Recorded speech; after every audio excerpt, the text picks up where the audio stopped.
Rock and roll, baby. Rock. Oh, yeah. And or roll.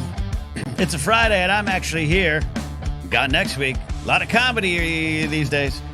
A lot of humidity in San Diego last week.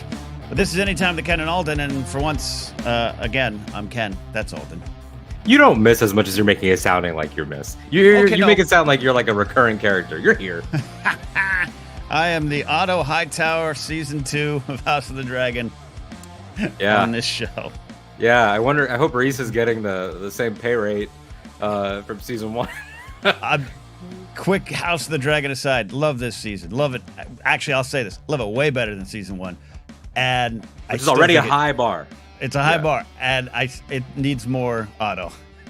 Yeah, I agree. He stole the season with that look he gave. He must have the long view. Anyway. It's amazing. Yeah, I miss him. Hello, excited about a lot of geek stuff. If this is the show you're coming to get our takes, particularly Ken's takes on Robert Downey Jr. as Dr. Doom, well, you're going to be disappointed because that's not on the agenda. I got a take on it. I can give the take. He could theoretically give it. I just know you might be a little nerded out, I think, from your experience. Although we didn't plan much. One of the reasons I'm nerded out is because of the reaction to RDJ returning as Doom. Sure. Yeah, and that's not in a, I think, coming from, it's not like you're like, oh, I have so many MCU opinions, it's not that, because you're not. You're very casual with that. But it's more so just like you being at the epicenter of, like, you were like at the Nerd Vatican this weekend, like while a pope was being like chosen. Yeah, like you were there for like a way too important evening. A Doom has been chosen. Yeah, no, that was a lot. And honestly, I mentioned to you in text, but like the assassination attempt on Trump, Robert Downey Jr., like all these things.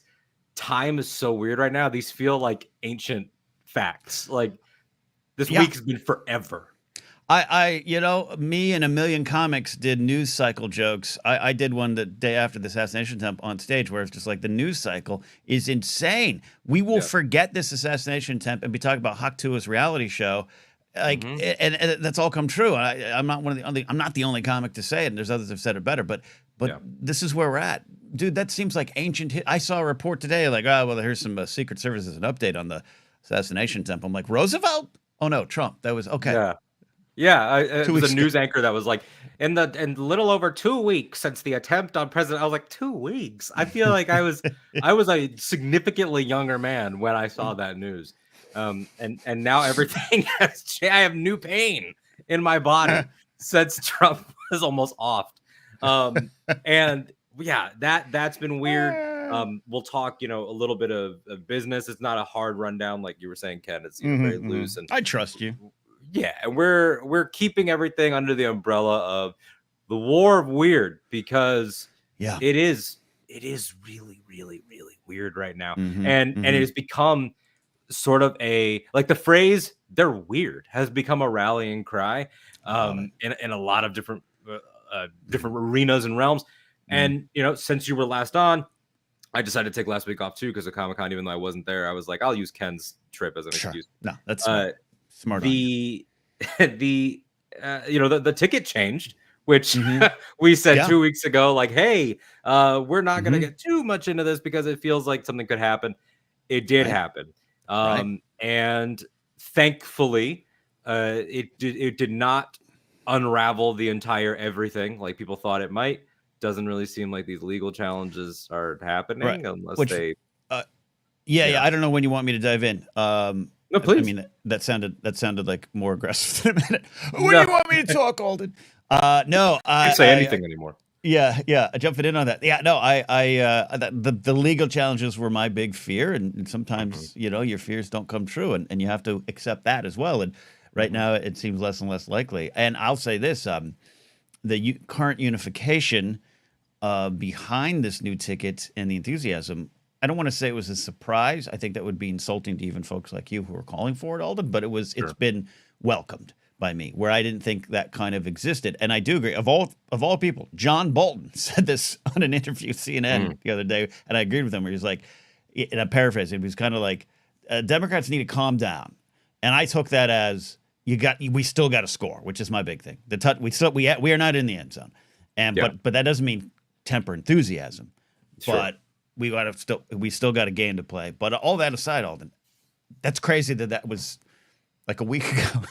Yeah, 2 weeks ago we talked about it potentially happening. Then it happens about a week ago. Coincidentally, Jon Stewart also took the same week off and then had to cover it as a catch-up piece. I mean, I don't want to fall into the trap of like being an "I told you so" person, because I don't think it was ever that cut and dry. But I do feel somewhat vindicated in at least the idea of energizing was proven to be very real. Yeah. In a lot of ways. I think, I respect, appreciate your, you're not going to be an "I told you so." No one knows that. But yeah, that's why I don't know the other word. I'm a one-syllable guy. I don't know another great word for surprising other than just like, it was not something I expected. The mass immediate unification. We got a VP announcement coming probably as soon as Tuesday. That could strain some of that enthusiasm based on the choices. We all have our favorites. And the caveat is we're still going to vote for the ticket. Yeah, exactly. Sure, like put that if it's, I'll go on the record like I have on Twitter. If it's Waltz, I'm so excited. If it's Bashir, I'm pretty excited. If it's Shapiro, I'm not excited. But is that going to deter me? Hell no. No. I've been a Mark Kelly guy for a long time. He might be more the boring choice. I also don't think you want two Western region folks. So he's got the Southwest covered a little bit in a generally, I can confirm, red state from in-laws out there. But Wall's coming out. He's the horse that's come out and rounded the corner. Like that Midwest hardworking grandpa, dad, they're just weird energy, I think would be perfect. Yeah, he's got the vibe that I think we need for like this moment, for this potential Madam President. Like the energies feel right. The fact that he's an educator. Someone pointed out something that he would be the first person in that role, I think, in like 40 years to have not been a lawyer, like, which is fascinating. Hey, drain the swamp. Hey, mom and dad, you want to drain the swamp? You got a teacher. That's it. He's an actual teacher and principal. And somebody, someone made a joke about like, if he's only 8 months older than Kamala, why does he look so much older? And people was like, because I was in a high school classroom. He's like, that's why. Yeah. Like, so I love the way that he's able to roll with it and also roll up his sleeves a little, like when he gets real direct and is like, and don't you just want to see the bastard have to squirm after he loses? Like, that works. And this is a good way to maybe transition into the weird, because it kind of started with him, right? But yeah, I keep saying this, and I may have said on the show a week or so ago too. I can't remember, but if it wasn't for the fact that the future of the world's at stake with a lot of elections in the world, but especially this one, and yes, you can be cynical and say every election's the most important election of our time. I get it. It's branding, but this is pretty damn important. If it wasn't for the world stakes, Alden, this would be really fun. This is like sports. This is like the strategy of, well, Bashir could be good because we could get Kentucky, but if we pull him out, do we lose Kentucky? We can't do Whitmer because it's too soon. Kelly could put a special election in place, even though Katie Hobbs could. And Walz is great. Minnesota, Minneapolis, that whole area, we're good, but we need Wisconsin. He could bring Wisconsin. I love all that stuff. It's also tense because it's very important. I feel like, it's sports. It's a lot of the conversations that us wrestling fans have, and wrestling in a way that pissed us off will come up later in this conversation. That's a radio tease. We're gonna talk about Logan Paul being an asshole. Stay tuned. Let's talk about that shit, Dick.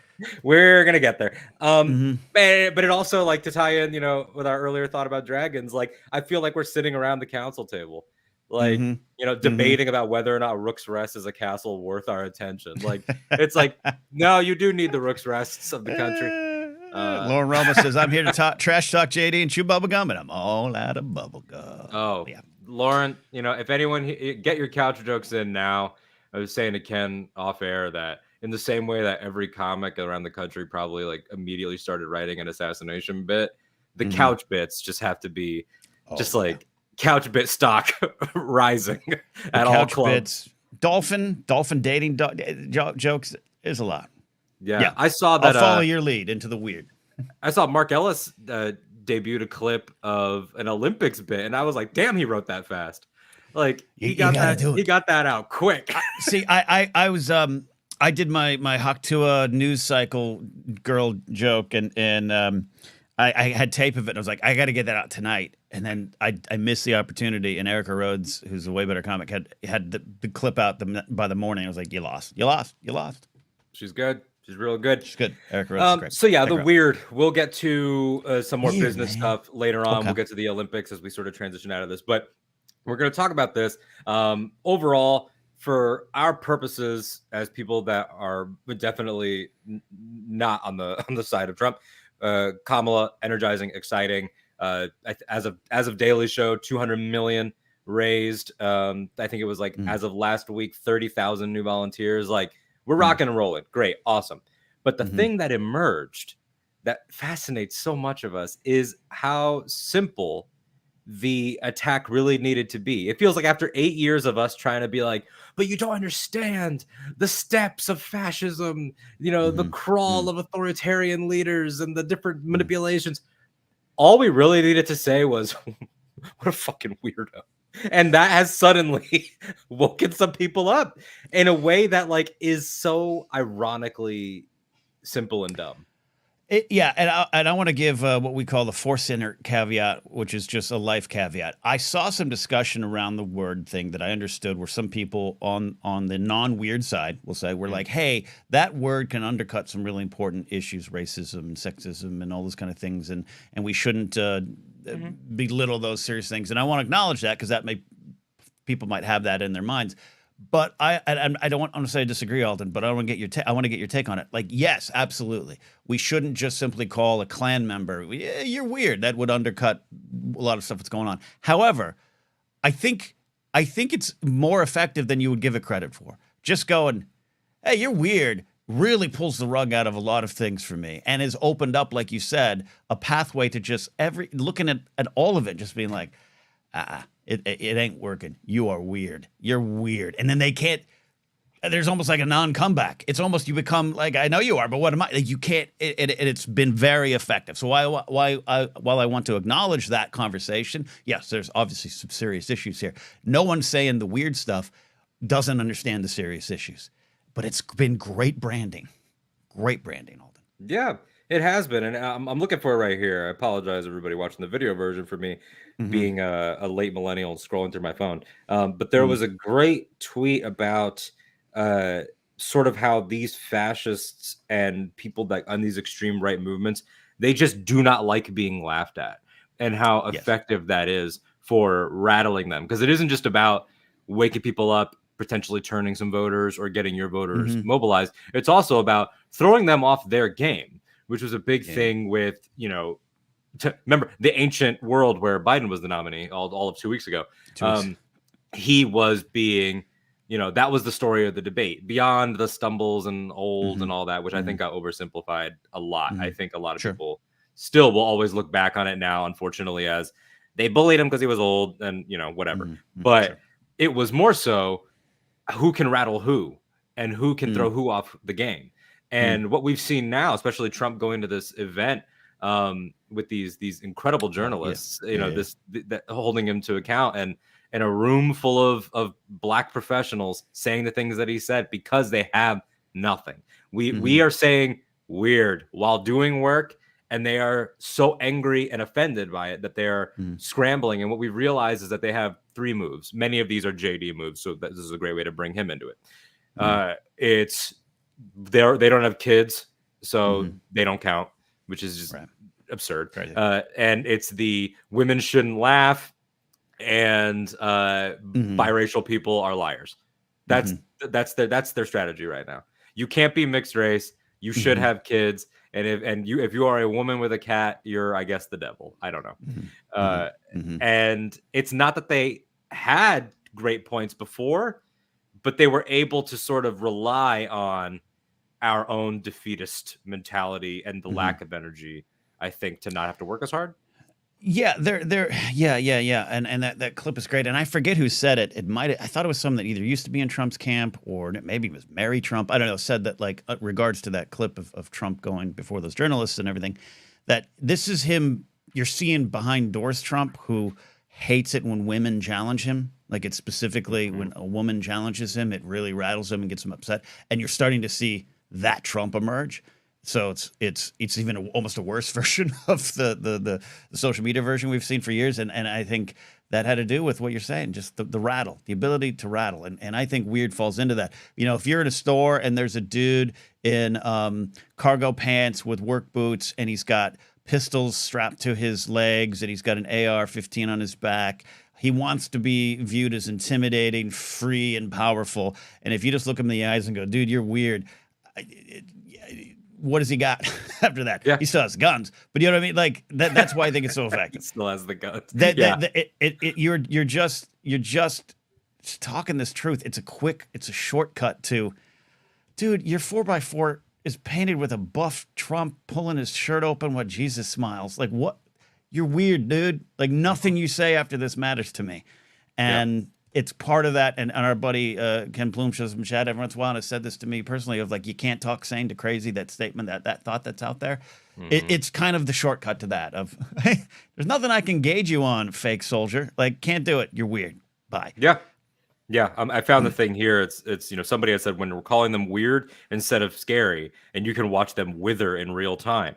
And the person responded, I had a professor in undergrad whose area of expertise was modern European history. And one of the things he always emphasized with total seriousness is that you should always make fun of fascists because they cannot deal with being laughed at. And that's, and we're seeing it happen in real time. Like, we have done, and people continue to do, trace back Donald Trump, the politician, to White House correspondents when he got made fun of, and how that might have been the thing that, like, broke something in his whatever soul he has left, and set him down this path.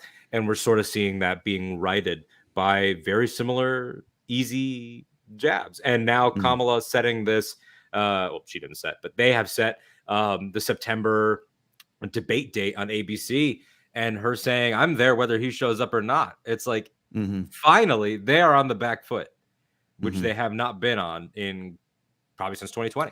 Yeah. To take it to something as simple as sports, I think you're seeing a game momentum switch, which happens every now and again. Where a team is holding on, a team is losing, they're down by a touchdown, they're down by 2 touchdowns, and you're worried. And suddenly something happens, and it's innocuous, it's small, it's something you couldn't even plan for, it's something that you decide to do on the fly, and suddenly you feel it. But that's why, to take it to sports too, we still got to get in the end zone, maybe 1, maybe 2 more times. But that's what I feel the last couple of weeks, where the game has suddenly switched. And I like what you're pointing out about the backpedaling. I'm here, whether you're here or not, weirdo. Boom. Our friend Nikki Kumar, of course, one of our favorites. Don't like him. Best collaborators. I guess unless you're Ken. Ken hates you, Nikki. We also must effectively make a distinction between weird people and weirdos. These are weird people, but weirdos like Gonzo are awesome. That's fair. No, and it's part of the larger 360-degree conversation around the word weird. Like, there's good weird, man. There's absolute good weird. There's be weird, be yourself, be unique. But there's this weird vibe. It's all true, man. That's why Jordan Klepper gets so much great footage when he goes on the road for Daily Show. It's all weird, man. It's all weird. They're not. And all he has to do is slightly open the door, and it comes through. Like, all he has to do is ask a very often simply worded question, or change a name. Like, he'll read a Trump quote and say it's a Biden, whatever it is, and he'll get like 3 solid minutes of a rant. We got an important question. But while they're wearing a giant Uncle Sam top hat and a Trump cape, and it's like, what is this?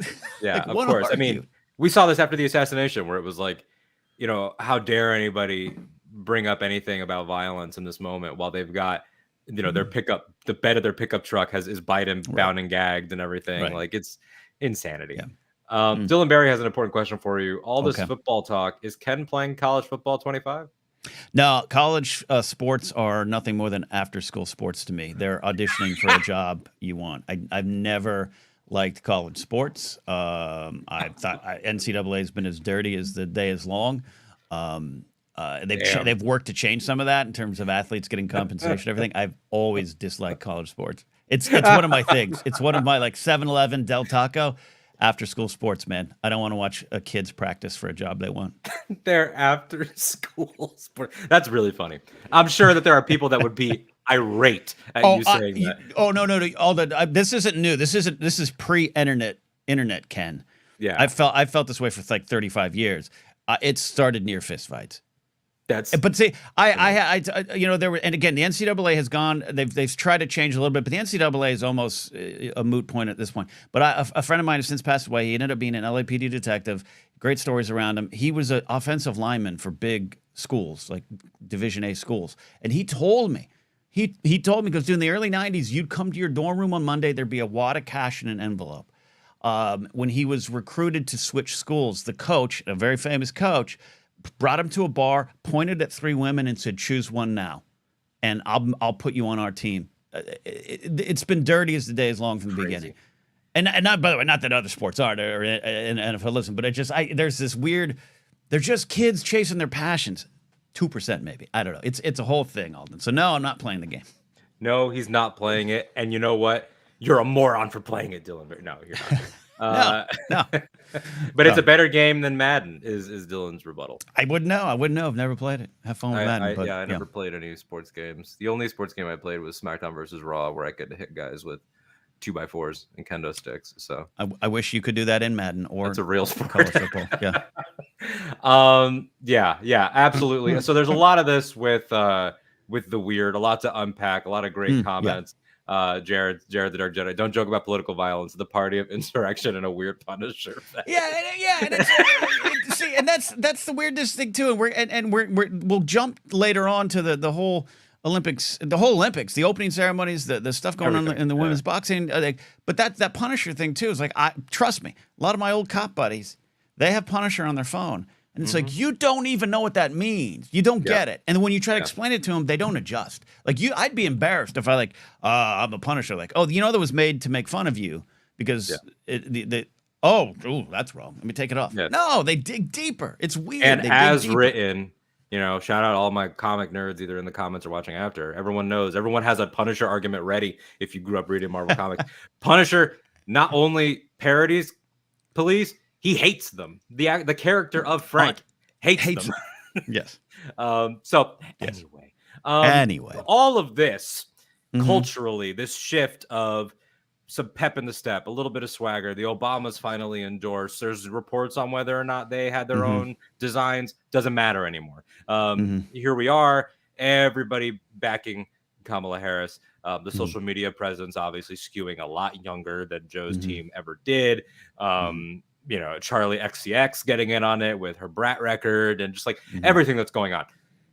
And then you add in the JD Vance of it all, who sort of, whether I know he didn't intend to, but whether he expected it or not, became not only just like the new Trump sidekick, because he's had several of those, whether it's Pence, whether it's his son-in-law, his 2 sons, whatever. He's had a lot of guys. He's had a lot of number 2s. Bannon. He's had a stable. Yeah, stable. Yeah, it's been like the Horseman, but somehow worse and probably more salty. And it's like this guy, though, the fall from grace in like 20 days, maybe, of like, not that he was ever beloved. Like the second he was announced, everyone was like, "This is a crook. We've been saying this. The book is a sham, et cetera, et cetera, et cetera." Look at how his views have changed. But it just felt like, but he ain't from here. Instant iconic line already on shirts. But the shift was more so from, this is a dangerous younger, he's more dangerous than Pence. But then once the weird got into it and all the stories started to come out and people started to point things out about him and rumors started to bubble up, it shifted to, we don't take this guy seriously at all, so much so that his own side might want to drop him. And that is fascinating. Like he went from being like, this is the young gun that, will be by Donald's side and everything to no, they are realizing he's a liability. And my opening question for you is, do you think he was specifically chosen to battle Joe Biden, and that's why things are falling apart? It could have been because that was part of the I think history will always have the question of how much was Joe being the Dark Knight in the final couple weeks of feigning stubbornness just to get past a certain line, but that's conspiracy related and that's not, who cares? The truth is what's happened right now. That's all we need to be worried about. The switch did happen, and I think you're right. It makes some sense if you're like, cool. We are aware that our guy is as old as Grandpa Joe, so we got Palpatine and Vader. Like, we're doing it. And yes, they have Harris, but you already don't like her, blah, blah, blah, blah. Like, we got our guy. A rising star. And he pulls a Shockmaster, man. He falls through the wall, hits that 2x4, and I don't know. I think they're stuck with him. I don't think you can switch him out now, but I think history will record this worse than Palin, because this could be a game ender for an unfortunately powerful entity that's been unfortunately riding high a little bit for too long, even though they lost in 2020. Yeah, exactly. Unless he's the president right now, as some of them believe. He's the president right now, and yet he also needs to win it back at the same time. Well, JD's just a placeholder for JFK Jr. So, of course. Yeah, exactly. We know that. It's fascinating. Yeah, and I agree with you. Definitely worse than Palin, because I feel like Palin had, despite like the quick realization of like the buffoonery, and obviously that being just like an incredible moment for SNL and for just everyone in general, for the adult film industry, like everybody was am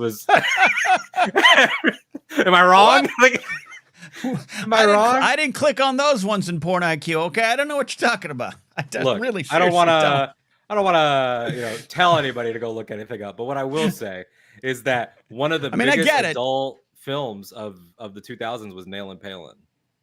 That was like, okay, I do kind of remember that. Yeah, I do kind of remember that. Yep, like, you're right. You're right. I don't need to. You can't log it on Letterboxd, but it is a film.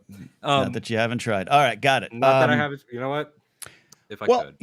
Yeah. But my point being that even though there was buffoonery and like stupidity to the entire thing, she still had like cultural staying power, and like it didn't feel like McCain was ever like, I shouldn't have done this. Like it feels like now. Right.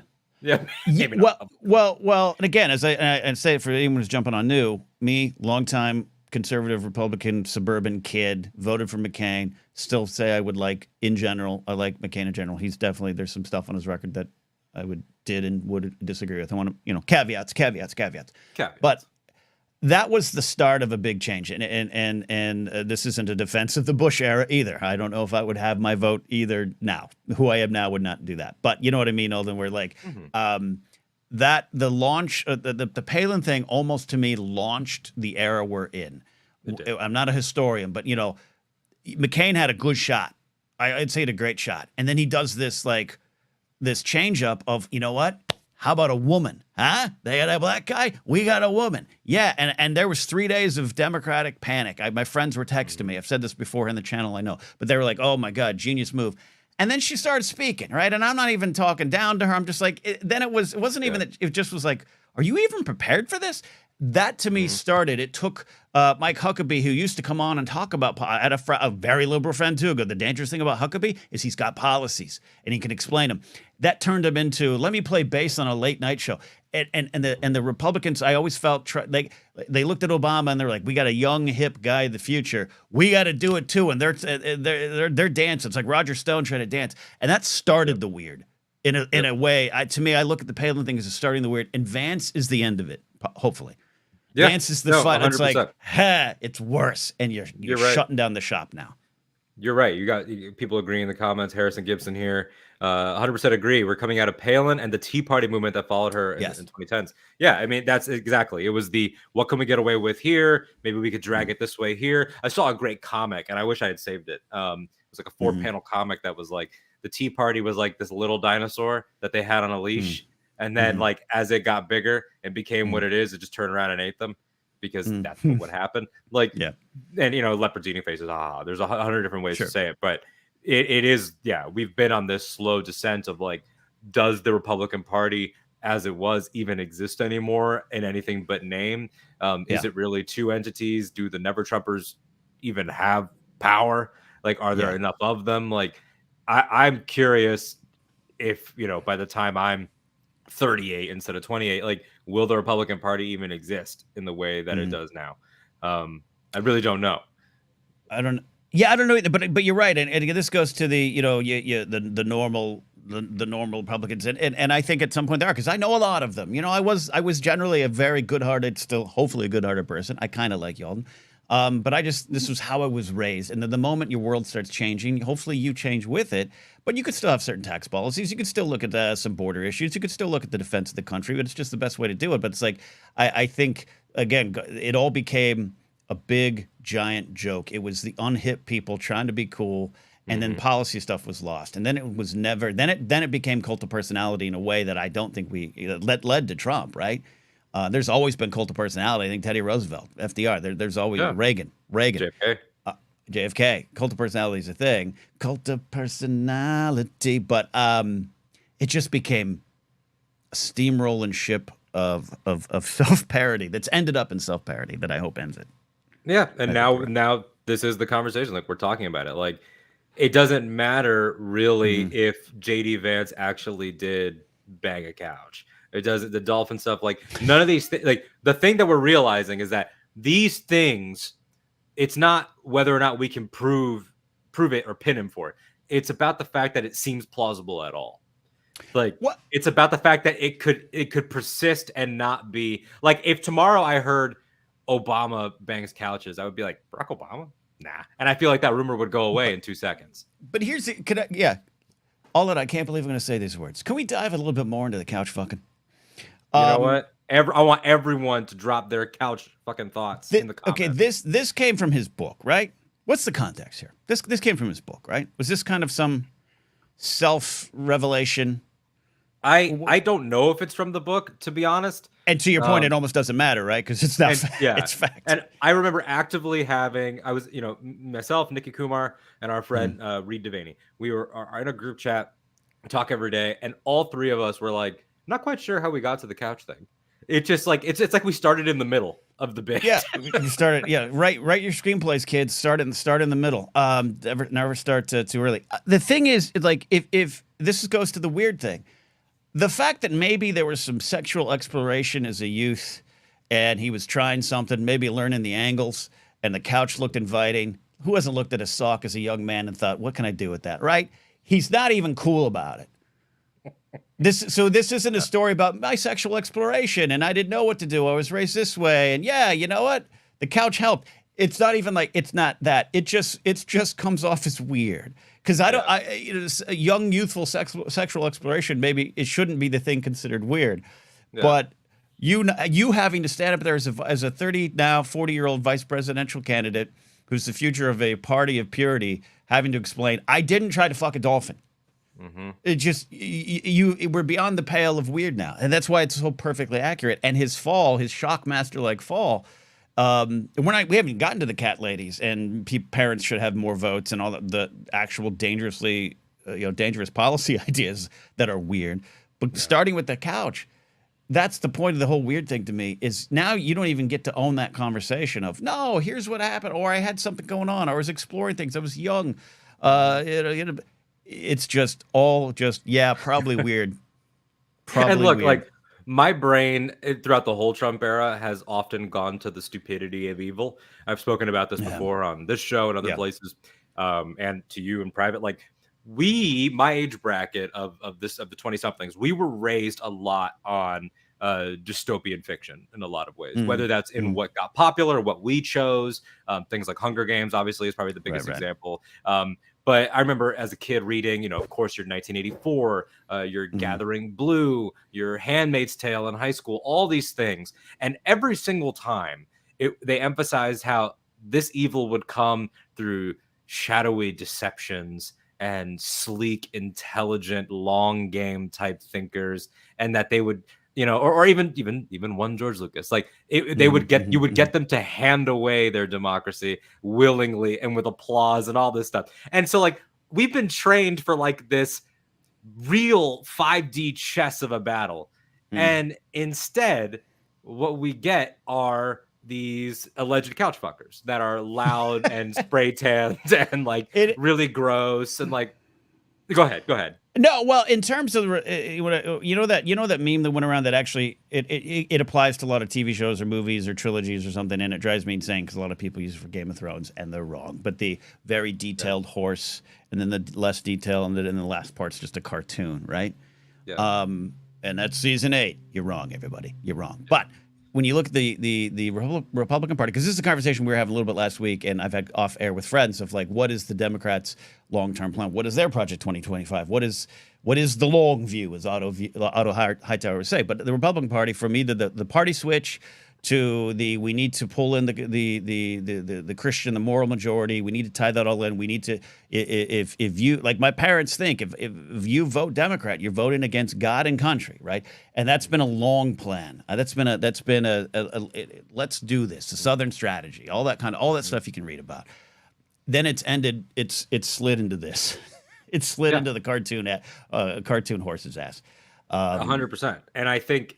And I all this to say, what blows my mind sometimes about this particular brand of like sinister character is that you would think, and maybe it's because we read and have witnessed, I would say, I use the word very loosely, better villains, is that I don't understand how he hasn't been able to like try to use this in any way. All he's done is, I'm not weird. Like, I'm not weird. Like, and you're making it worse. Like, why? Like, it blows my mind that he hasn't looked into a camera and said, we all do weird things, but after doubling down on my faith and like finding God, I was purified of like all the like. Exactly. It's crazy because it feels like it's a layup of a retort.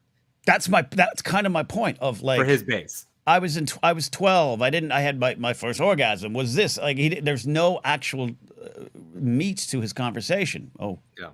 Maybe bad choice of words, but no, I agree with you. Like you could. It's and perception's reality. Now this like is I don't want to strategize for the fascists, but it's just too like late. It's too late. Yeah, but I guess I already have. But then it's met with just everything else. Like his sign falls off his podium. He doesn't know what to do. His mic cuts out. The open mic jokes that we were talking about previously of just like I love you guys because I just he is the embodiment to me of the personality over policy, which is part of politics. No one's going to lie about that.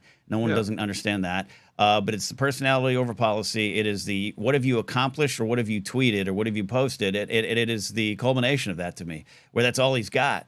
And on top of that, he's got a mixed, I'll say, mixed race family that's causing problems with it. But it's like, and then you've got quotes from your past, people who knew you who are like, he hates Trump. He called Trump Hitler. He got all this.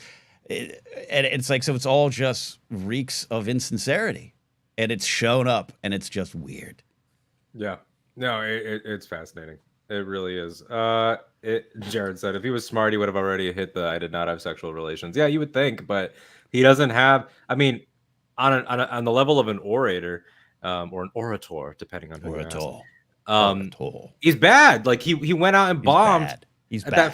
that first stump, like had a Diet Mountain Dew yesterday. I'm sure they're gonna say that's racist and crickets from his own people. Yeah, but that's the thing. When all you have is culture war rage, eventually the rage subsides, and he is the embodiment of that. Unless Spotify is footing the bill, and then you can keep it going for. Well, yeah, people deal with all of that. But I saw someone post earlier. Tucker Carlson, all these, the Trump sons were probably pushing for this, and I just also want to highlight these comments. Ken Plume is here. The couch has always existed and ever shall it remain. Plus Dolphins. And then Eli from In a Galaxy. Look, everyone, the couch exists in the context of all that has come before it. That's all we need to know. Yeah. We're just never going to be out of, I think, this sort of like, unfortunately, this post-fact reality, as they call it, or this post-irony, or both. where there's going to be a lot of this mudslinging forever. Like we're seeing, like their version of it is the like, because Kamala is both Indian and black, therefore she has to be one, and it's just like, yeah, we're not dealing with serious people, and hopefully that is the reality. But to expand this now, I think 40 minutes into the show, it's a good time to transition this. Like the weird stuff. That's a good comment. Richard, he's trying to play the hits, doesn't know the tune. What's up, Big Lou? Big Lou's here. Thanks everybody, by the way, for joining us, of course, as we're about to transition more into a different side of the weird stuff with the Olympics and everything. Like, retweet the show, leave comments, concerns, questions, all that jazz. Let everybody know. I'm actually going to give the show a retweet while I open this up. But yeah, the other side of this too, that you've got the actual players, but then you have the agitators and the bullshitters on the periphery, many of which have way too much power. And this story involves sort of like the fucktastic four of like Elon Musk, Joe Rogan, J.K. Rowling, and Logan Paul. And it's like, did you come up with that? I did actually. You did. Right now in this moment, fucktastic four. Write it down. Someone jot it down. It's like, and there might actually be another person, but four is nice. Rogan, J.K. Rowling, Logan Paul, Elon Musk. I think that sounds about right. Fair. But it's a good number.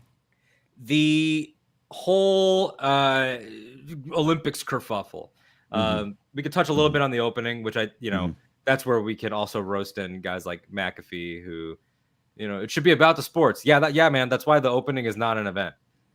That's why you have Aaron Rodgers on and had him on until you couldn't anymore. Yeah, absolutely. Yeah, like talk to me about sort of like, because I don't watch the Olympics. I don't know if you do or. It was a big thing in my life. I did not watch. I haven't watched for a few years, but it was my dad and I's thing. Yeah, I watched Olympics for maybe 20, 25 years.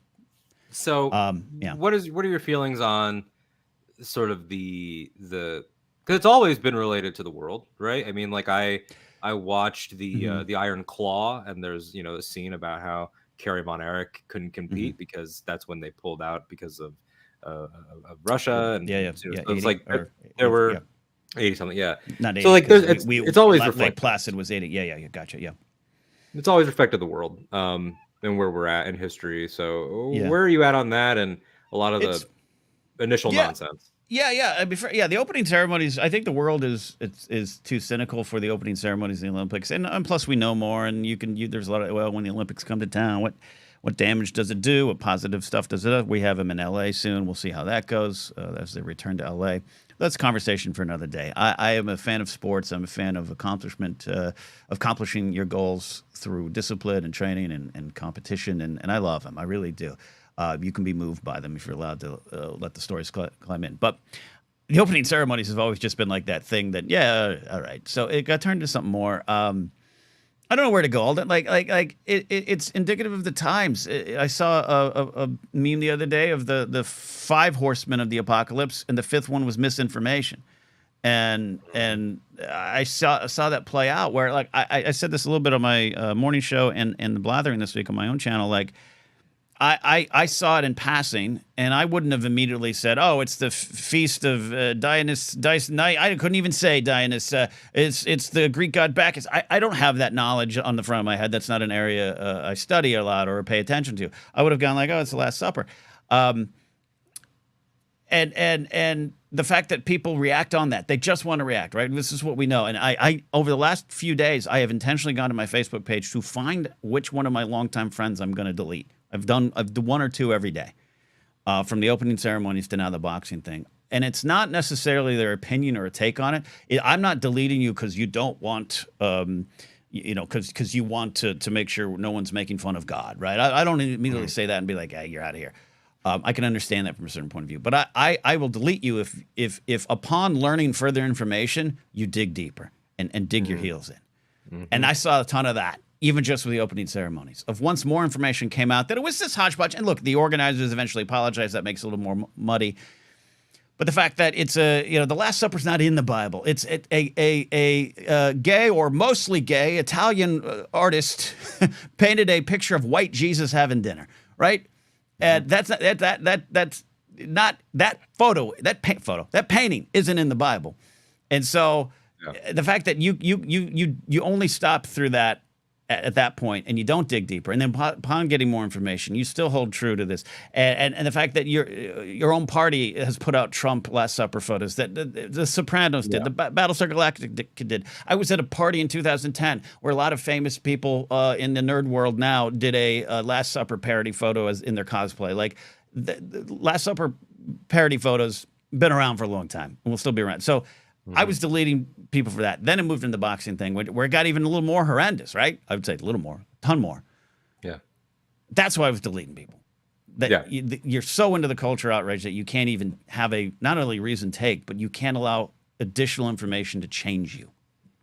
Because and we see this a lot in nerd punditry and like geek culture and stuff, but it's always, as always, they are linked no matter who tries to tell you they're not. They are inherently linked, and one is a microcosm of the other. And that big other is that people want to be told what to think. Not all people, but a lot of people want the opinions served up on a silver platter. They acquire opinions the way that you play an RPG video game and find a new piece of armor or sword, and you just equip that. I'm going to equip this opinion. I have been told that they disrespected God at the Olympics, and therefore they did. Instead of the instinct of disrespecting God at the Olympics, I should look into that. I should look into that instinct is gone for a lot of people. I like the term acquiring opinions.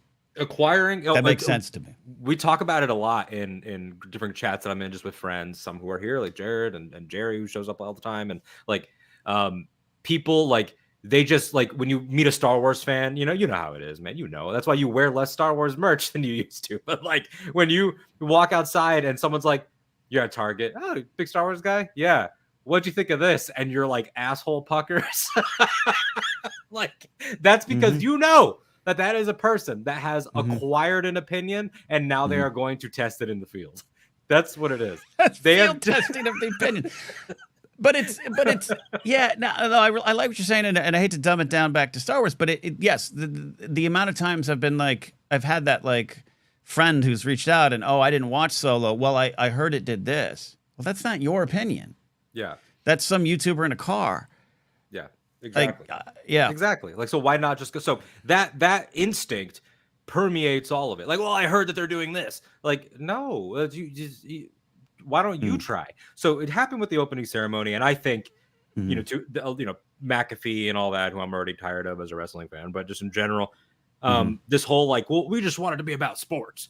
It's like, okay, well, similar to you didn't like kneeling, or you didn't like Taylor Swift because you just want it to be about sports. It's like neither of those things nor this opening are interrupting play. So you could just curate your experience and turn it on for the event. Yeah, like, you're interrupting play. Yeah, exactly. And as far as the Olympics just being about sports, tell that to the fans of the 1980 U.S. men's hockey team. Them defeating Russia, Al Michaels' call of "Do you believe in miracles?" Yes, is actually part of the Cold War. It's a political moment. Now, unfortunately, most of the U.S. men's hockey team later on in life became megaheads. It's interesting to track that, but it is about that. It is. However, Jesse Owens Disney's before Hitler, is perfect. Yeah, no, please. Jesse Owens before Hitler in Berlin in '36 is not a sports moment. It is a world history moment, right? Like so to McAfee and McAfee. I always say this about McAfee. I think he's good at what he does. I think he understands wrestling. I think he was a good punter. He's got a cult of personality. Like I always want to make sure I'm not playing fair, but just going. I don't live in a world where I wake up every day and hate him. But he infuriates me because he is that dude that says things. Let's just make it about sports, and that is can we all just agree to disagree? I think that all gay people should be locked up. You want to tax the rich. Can we just disagree to agree to disagree? We're the always same. that. We're both the loud. same. Yeah. We're the same. Well, just and as our buddy Joseph Scrimshaw always has said, I can have empathy for a person. I do not have to have empathy for an idea. That's one of my favorite things he said, and he said a lot of great things. And that's the McAfee thing of, can it just be about sports? You know that it's not about sports. You know that is your choice to put your head in the sand when you're talking about the Olympics, which is literally the world coming together. Literally, you've got, ask me about my Ukraine hat. I'm wearing this more than my Star Wars hat.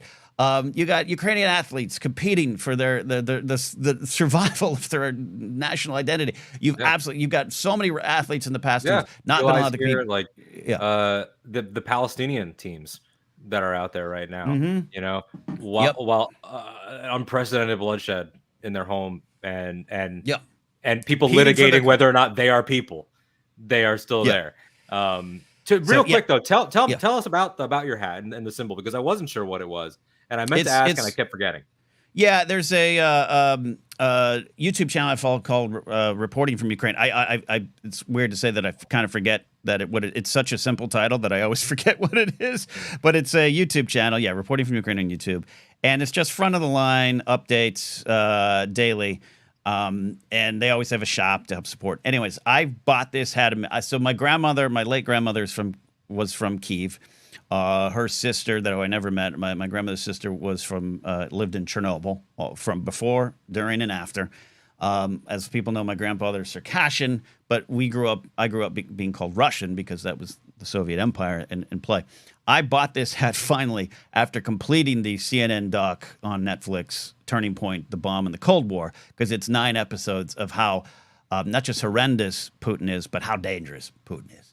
And how I fear and I think if World War III is going to start, it's there, and it's him. And so I was like, I can't go to the front. Grace wouldn't let me out the door. She'd probably kill me before I went to the front. But I have a lot of feelings because I grew up in a house. That would visit grandparents. To be clear, I didn't grow up with my grandparents, but my grandfather died at 96. For 45 years of the life that I was around him, spoke ill of Putin, Stalin, and the entire regime. So I had to hear it for years, and so it's just one of those, like, I am of Ukrainian descent, and it's a strong part. And so now, beautifully said, and I want to check out some of that. I know Ivana Sakhnov, who played Shin in the Ahsoka series, is part of a lot of outreach and is one of the ambassadors, one of the arts ambassadors from Ukraine and everything. And so been following a lot of what she's been saying too. And so with all that, for someone like McAfee to say, I just want it to be about the sports, it's like, well, for some people didn't think they'd get to live to this event. Some people didn't think that there are probably Ukrainian athletes in these events that thought, is our flag even going to be there? Let alone ourselves, who might have to go fight. Exactly. So the whole idea of like politics, like people in our comments get it, like Nikki Hero, sports politics by other means, and people get it. I just like to think about the McAfee side of it. Why I say he infuriates me even more than others is he has a chance. Like, even we'll get to the boxing thing. I watched his clip on it. He does make a point, and maybe because he's tired of being fined or something by ESPN or something, but he does make a point to try to have some empathy. He even uses the word empathy. I don't know. That's not even that I believe it or not, but it's frustrating when I got friends like that who are like, oh, no, I understand. Like, I know you don't want me to use that word, so I acknowledge that. However, can we all just put arrows in our heads and have fun and just play sports? And that's what infuriates me, where your casual approach to those kind of world issues that are infiltrating pop culture or sports can lead to the actual destruction of those people, right? You know what I mean? Yeah. And it's like he's trying to be a casual bro about it. He's trying to be. He wants to hide behind the simpleton routine. And I don't want to even use the word privilege because it's a truth, but that can incite, that can inflame sometimes. I'm just trying to say he's just like a normal dude going through his day. Can we all just agree to disagree? And the casual nature of that is dangerous. And that's why his stuff usually upsets me, because I don't know him. I think he could be better. You know what I mean? He's the type of guy that could be better. Yes. Logan Paul's a lost shit dick cause. Yeah. And let's get into that. So it's like all of this stuff, and everybody, great stuff here. Just everybody here. Jared, the lack of political statements is a silent expression of wine to silent voices. It is. And Buck is here. Love Buck. Truth has become shorthand for someone's personal worldview, and you can't fight it with facts because people pick and choose what they believe. Yeah. Acquiring things, wanting the affirmation. So a lot of these people, again, are not operating in good faith. They don't actually believe these things. A lot of people asking, what is the boxing thing? Kingsport Cal says, I work. I don't have time to stay glued to the internet. He's the best. Kingsport Cal. You know what? Kingsport, that is so valid, and you're right about that. And I hope that you're done with work for the week. Kingsport Cal's the type of guy that if he said, "Look, I had intercourse with a couch," I'd be like, "That's cool." I'd be like, I understand that, and I respect that. So the boxing thing is thus: we have Italy versus Algeria in women's boxing. It goes, I think, for about 46 seconds. I can't remember the last name, so let me pull up the. I got it here. You got the last names? Okay. Yeah. Go for it. Angela Carini is the Italian boxer. Angela Carini versus Algeria's Iman Khalif. Yeah, Iman Khalif. Yeah. So Italy, they're there. She goes 46 seconds and sort of just like, no, wasn't knocked out, but like bowed out. Like she gave up. She gave up. Yeah. She surrenders. Says, I've never been hit that hard before, etc. It's there's some tears and everything. I'm not even commenting on her tears. I'm not commenting on. No, her father passed away before her previous fight in Tokyo. Like, I'm sure it's a lot. I'm sure it's a lot. There's a lot of like, what did you expect? You're boxing, whatever. She's rattled and just gave up on the world's biggest stage. I understand that she's probably just freaked the fuck out. Then people start, and this is J.K. Rowling, who's in the running for one of the most disappointing human beings of all time, and is a corrupt, outright evil person. In terms of falls from grace, it's just insane. Might be a winner. Then you have Elon Musk, who is a fascist puppet and a piece of shit. And then you've got Joe Rogan, who is Joe Rogan.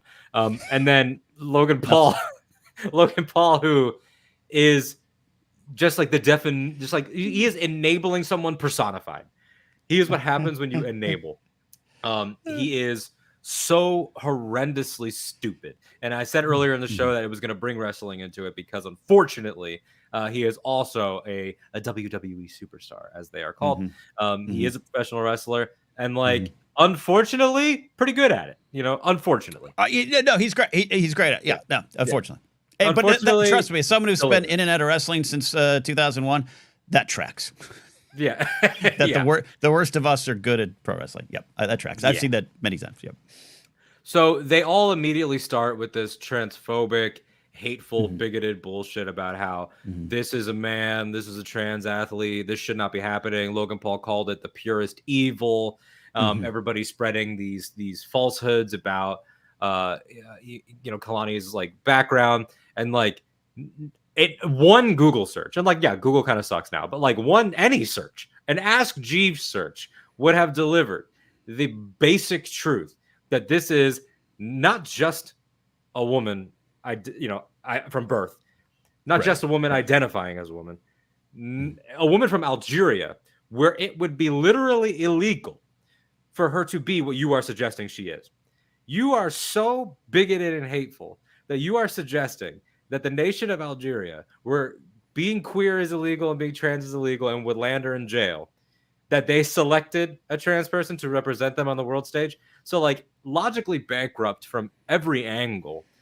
And it has given credence to the belief, the horrific belief, and that is becoming a horrific reality, that these people, particularly TERFs, like J.K. Rowling, a TERF, for those who don't know, is a trans exclusionary radical feminist. These are people that are uniquely dangerous because they don't just hate out of normal bigotry. They hate thinking that they're good. They hate thinking that they're protecting women, which is other women. It comes from inside. And it's that's a whole other conversation. And obviously the cishet dude is not going to be the one that does a history lesson on it.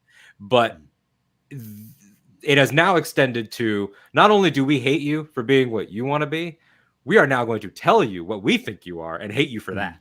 And then you look into, you got a lot of them being real fucking smug, like Rogan, the biology, the XY. This athlete has a condition where the testosterone levels are just a little bit spiked for various reasons. And guess what? All types of people have that shit. That's why there's low T ads on so many of these motherfuckers' podcasts and things like that. The phrase low T comes from this. Yeah, I need some. yeah.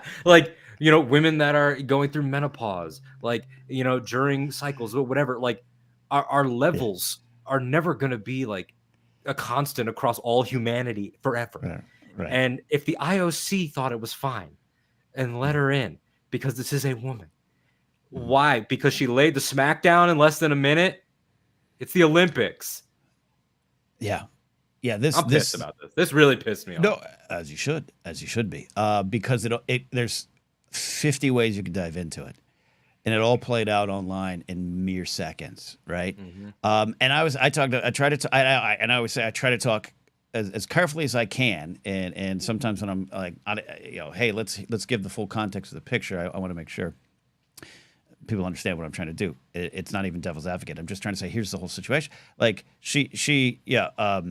by their standards, which are goalposts they're moving, she's a woman, right? She's what you want. Let's not even get into the bigger conversations. I saw Boop, an expert in the field, saying biological gender is not binary. I'm not even having those conversations. By your standards that you keep setting online, JK, she checks all those boxes. And with updated information, you still continue to dig in. You still don't change your narrative. And also, she like what you're talking about, hit in. I was reading a little bit of the story. Hit in at puberty, right? So it was later in life.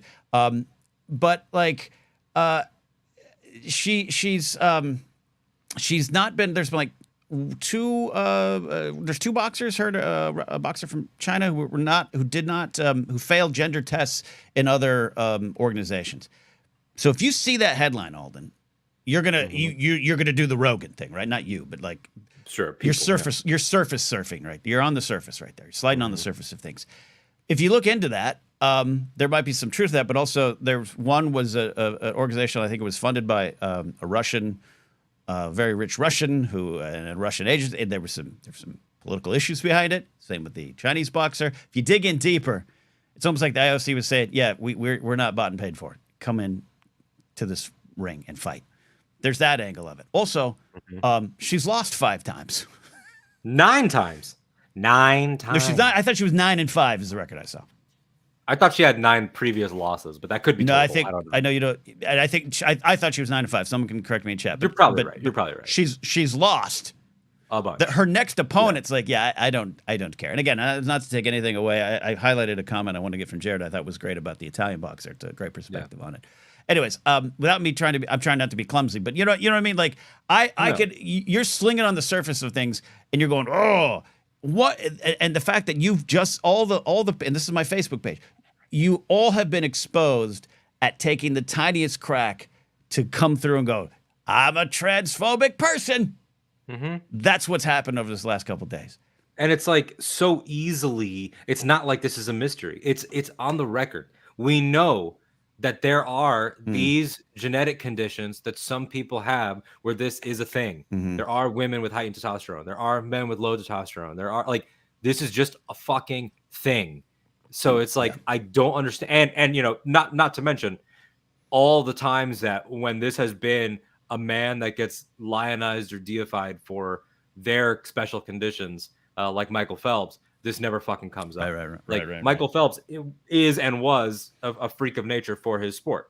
And that was that, he has an unnaturally long wingspan. He's double jointed in his ankles. He doesn't produce, God, what was it? Something with his proteins is like all screwy. Right. Like he was basically born to be a swimmer. Yeah. And we were all break all of Mark Spitz records. Yeah. Incredible. And now we have a woman who is a woman, has always identified as a woman. Like if their whole point has always been, well, what is a woman? Ron DeFuhrer down here in Florida just being like, they don't even know what a woman is. And it's like, well, we have now gotten to the most brass tacks. Like even if we gave you guys even an inch and played your game, you still lose it. Like it's right here. Yes, and I would say just for the record, I don't think, and correct me if I'm wrong in the comments, I don't think the Italian boxer even took this angle. I think people just appropriated the situation. I think too, but I don't know exactly, so I don't want to speak on it. But I think there definitely was I've never been hit harder in my life, and there seemed to be something going on there before. And that's why I want to bring in Jared, because by the end of the day, because we're talking about JK, Joe, the fucktastic force, you said, Elon, Logan. By the end of the day, once more information to come out, then there was this hashtag I'm with her. This is where I deleted like 4 people off my Instagram and Facebook. What I said, like, this is like old friends. Like, we're done. We're not talking anymore. And I love Jared's comment here. The party of, quote, fuck your feelings is now rallying around Olympic boxer who can't take a punch just to justify hating the person they think is trans. Sorry to her, the Italian boxer on human level, but come on. And that's the thing too. So anyone who at the end of the day was putting and changing their profile picture to the Italian boxer holding her face, I'm with her. That's what it's about. That's what it's about. And updated information, like all of us get in life. This isn't just about a sporting event.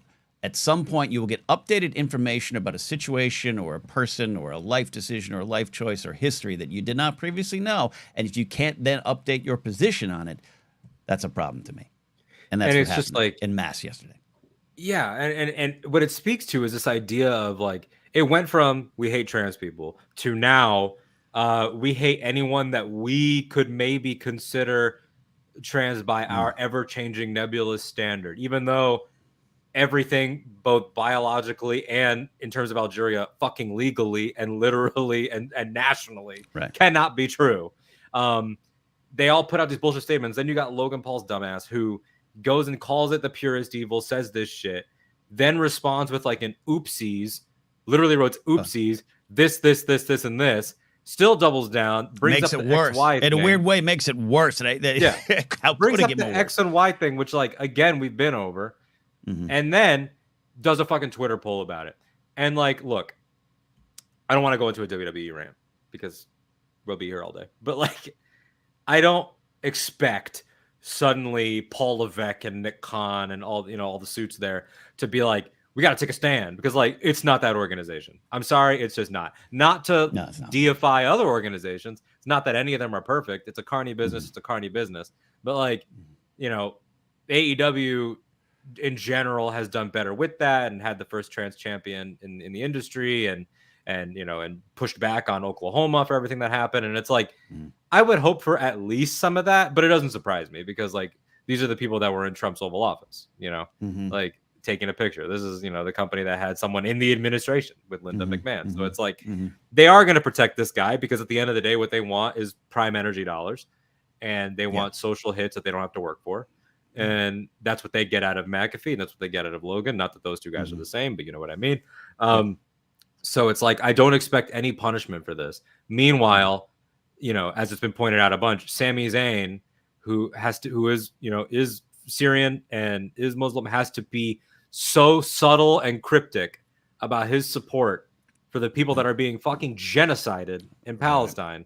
He has to like post a photo kind of normal, but with a bracelet or whatever, because heaven forbid, they're running shows that their women have to be covered up in. And like, like they, and certain talent couldn't even go for a little while. Like they're playing all these games and there will be no consequences for any of these people. Logan Paul, there won't be consequences for Rogan from any advertisers, like, because they'll just move to a different one. Even if there won't be any consequences for Elon, who, as I saw today, is collecting our data to, sell to try to help the Trump administration. It's like, that's the problem, is that, and beyond even like the lack of consequences for them, it's also, to your point about Facebook, it's like we are witnessing like when certain YouTubers that I would call the Joe Rogan of certain galaxies, post videos, and my issue is less with them. It's more with the fact that they get 40,000 views in 6 hours. Right. My issue is with those 40,000 people. I've always agreed with that. Yeah. I understand what you're saying and agree with it. Yeah. And so now, and noting we both have problems with the people posting the videos, but of course, yeah. But it's like it's almost like the Paul brothers are a lost cause. My issue is with people that are like, well, the Paul brothers, or well, Joe, or well, JK said this, and it's like, okay, well, scientists and the governments of the world said this. Right. So I don't understand like why we, and I say I don't understand. I do logically understand it, and it's what Ken's saying here. Like I think we can boil down their universal positions as just we hate, is it. This is all the natural end result of, as we talked about with Palin, the Tea Party. This is all the natural end result of, I just think America needs a businessman, and that's why I'm voting for him. I don't care what's in your pants. I don't care what color you are. I just think we need a businessman. And it's like, okay, well, let's start getting plumbers to do surgeries then. Let's do that. Let's mix it all up, since evidently comedians and YouTubers turned wrestlers and fantasy writers are the arbiters on science and gender and gender studies and politics. Great. We could all just do anything. Why don't you just go? Well, you know what? This will be the last episode of Anytime. Let's just pick new careers since we could just do whatever. We can do it. As I've mentioned before, you all should seek out Mark Maron's bit on the New Kind of Stupid. It's very good. It's great, and I saw him do it the first time he did it the night Joe Rogan returned to the Comedy Store. It was great. Steve, who I believe that's my buddy Steve, who calls into Blathering. Steve, right? Yeah. Weaponized ignorance drives social media conversations. Not about truth or facts, about how loud and fast you can make your message before credibly being called out. And then the called out part is never acknowledged. Never an obstacle, never trips you up. Yeah, and I want to say too, like, I agree with you saying, like, folks about the Paul brothers or even Rogan, like even some of the people I've worked with, and you and I, some that we mentioned sometimes subtly. Like, one of the reasons I don't even mention them is like I don't want to deal with them. They're gone, lost cause, gone. How do I change the world around me? How do I change the circle around me? Is the only way I can go forward, as well as calling them weird, which is as we talked about in the show. But yeah, no, I'm with you. And in terms of WWE, like. Yeah, I'm not expecting anything. Not only that, he's like a part-time freelance employee, independent contractor, like who's bringing it. Like it's just a mess. And this is, wrestling's the world, as my friend Dan Farron always says. Like when you fail in your other careers and lives, and Logan Paul did not fail. I'm not suggesting he failed and everything, but you know what I mean. Like when you have no other place to go, you go to stand-up comedy, and when that fails, you go to wrestling. And that's always been the case for the last 30, 40, 50, 60 years. And that attracts this kind of person. I just hope, is there some kind of locker room justice on it that can happen? I'm not saying in terms of violence, but are there locker room? I am. Ken's not saying it, but I am. Because I don't want to connect that to a specific name or person, but trust me, as someone who was around when XPW sent some henchmen to one of our wrestlers' houses and took his thumb. It happens. It happens. I mean, look, that happened when I was there. Yeah. A few of the biggest names in the industry that were at one time both in one company and now are in different ones. You know, got like Phil Brooks, CM Punk, and Kenny Omega, like FTR. Like there are big names right now that have been like pulling in, queer kids into the ring and holding up LGBTQ signs and pointing, trans lives, and AEW has trans lives shirts that you can get with the logo and the trans flag colors. And like, we are in a better place, surely. Like it's incremental marginally change better. Is change. Incremental change is change. Don't fight. I love it. Or don't. Would I love it if CM Punk saw the guy and immediately threw hands? Of course, I would love it. But do I think it'll happen with the new organization of the whole thing? No, I do not. No. It is arguably more corporate now than it has ever been. And it has a parent company now and a fusion, and like, one half of the fusion is Dana White. So it's like, it's not exactly an environment that seems great. And I said Dana White, and now Matty Gunner just punched a hole through his monitor and has to buy new equipment. You can feel it from that. Ken Plume says, all I need to know is if I should get Taco Bell or Panda for lunch. You should get Panda, Ken. You should get Panda for sure. I mean, both of those are ending with you taking a big Logan Paul. So, yeah, you're winning either way. Yeah, it's awful. As Lauren says, I hope that the female superstars at WWE took note. Yeah, I hope so too, man. I really do. Look, a lot of them are and did. It's just, what can you do? Yeah, I mean, I don't mean that in a give up sense. Just it's like, what's the best ways to go forward? I don't know that answer. We all have worked with people we don't agree with, and I've been in positions where you show up to work one day and someone's in the studio doing a show, and you're like, why are we working with that person? But what in that moment? Yeah, and you don't want to take a roll of quarters and do your thing. Yeah, like you don't want to put morality on a place, like, cause it's like you don't want that. Like, I'm sure it's frustrating. Like Isla Dawn was one of the wrestlers who went out and did say something on Twitter and everything, and it's like it's like you don't want to be like, this place should stand for better, because like at the end of the day, it's there to make money. And I know that sounds cynical. Because maybe a mass walkout would work. Like that probably would work. I'm just saying in the sense of like this happens time and time again, which is why I want to focus on those who would listen to Logan Paul versus Logan Paul. Exactly. Yeah. It's awful. I also hope he loses, Lauren. In this wonderful scripted melodrama performance art. Well, and it's like he's If he always was going to shown who he retain, was. I hope he doesn't Yeah. now. That'd be nice. He's always shown who he was. That's right. He's a champion too, right? Yeah. Yeah. He's always shown who he was from all the controversies, and he's just a dumb person. Look at his conversations about movies, right? His media literacy skills are at zero. Media literacy is awful. WWE just did their mini tour of Japan, and he couldn't go, and they said it was because of commitments, but we all know that it's because he's not welcome there, because of what he did and everything, and you can all look that up. But yeah, it's awful. All this to tie in with like these people are fucking weird. Like whether it's JD Vance, whether it's the right as a whole, whether it's these particular transphobic bigots, they have control issues, and now we're witnessing that like. It was we hate trans people, and now it's we hate anyone that isn't like Tommy Loren. Like you need to be like this blonde trad wife, like super like if you're not that, we hate you.